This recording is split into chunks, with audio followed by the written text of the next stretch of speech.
السلام عليكم. عليكم.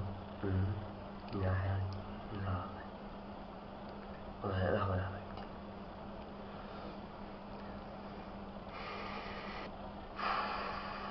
ويلي يا ويلي، والله طيحت حظي وربيت لي عله. لك بابا ما تقولي من دازك علي. يا ولد غير احبك ودا ذكرك في النار. بلكي شوية تتذكر وترجع رب العالمين. لك بابا انت شعليك، انا عاجبني هي كم يوم اتقلى بها واطلع. يعني انت عبالك هيك سهلة تتقلى بها وتطلع؟ يعني شو تريد تصير قابل؟ عمي دخلونا نتونس والله طيحتوا حظنا. دبطلوا وطيحتوا حظ العالم. يعني ايش بيها النار؟ 70 ضعف النار مال الدنيا، هاي اللي تريد تقول لي اياها؟ والله ما ادري. سولف يابا والله سولف، خل اشوفك ما ادري توصل. سولف عمي دا سمعك. ما يخالف بس ما لك ضايج مني. اذا تبقى هيش ما راح تستفاد شيء. مركز عمي مركز والله مركز. مركز يلا بس كمل. حلو. هم راح نبدي من برا ونفوت جوا مثل فيديو مال الجنة. جهنم بيها 7 ابواب، ساعتها يقول لك اذا تشمر بيها حجارة تبقى 70 سنة وما توصل للقاع، ومن كبر حجمها تعرف كم ملك يجرها؟ شوف هذا الرقم.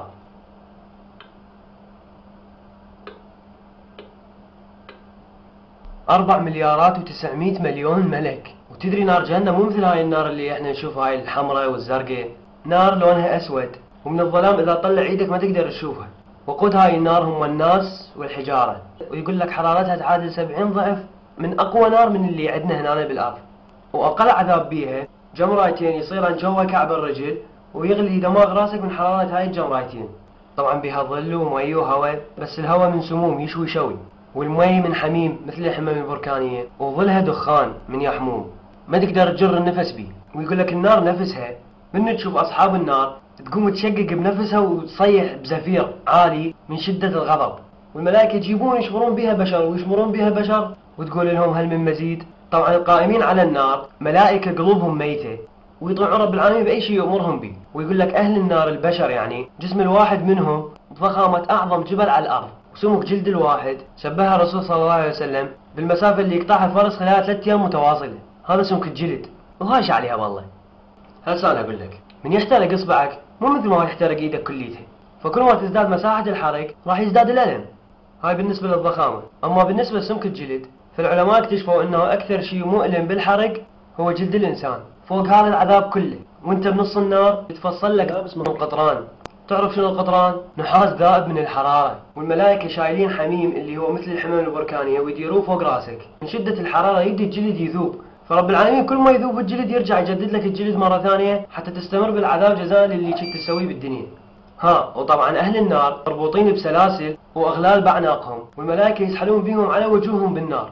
بالنسبة لأكلهم طعامهم من ضريع اللي هو نوع من أنواع الأشواك يمزق الأحشاء، والنوع الثاني اللي هو شجرة الزقوم اللي كلنا نعرفها، اللي رب العالمين وصفها أنه ثمارها مثل رؤوس الشياطين. والرسول صلى الله عليه وسلم يقول عليها إذا وقعت قطرة منها على الأرض لأفسدت على الدنيا معيشتها. ومن الحرارة اللي هم بيها يستغيثون بمي يشوي الوجوه، بحيث إذا تقرب المي من عندك يشوي وجهك وتوقع فروة راسك بالمي من حرارة المي ومن شدة الألم اللي هم بيه. يقولون الملائكة ادعونا ربكم حتى يخفف علينا ولو يوم واحد من العذاب.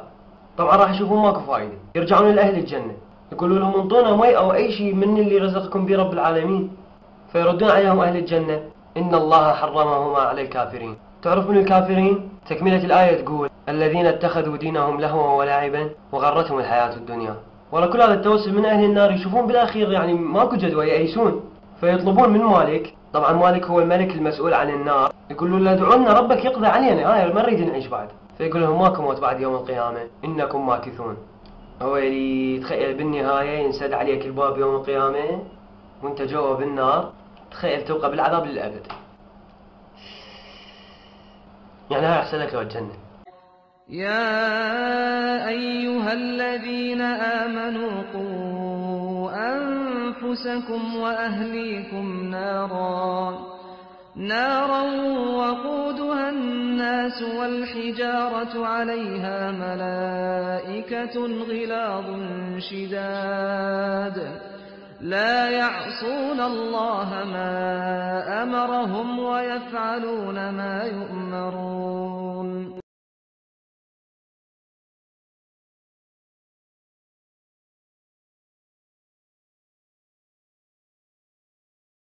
بس لا تنسى انه رحمة رب العالمين اكبر من هذا العذاب كله.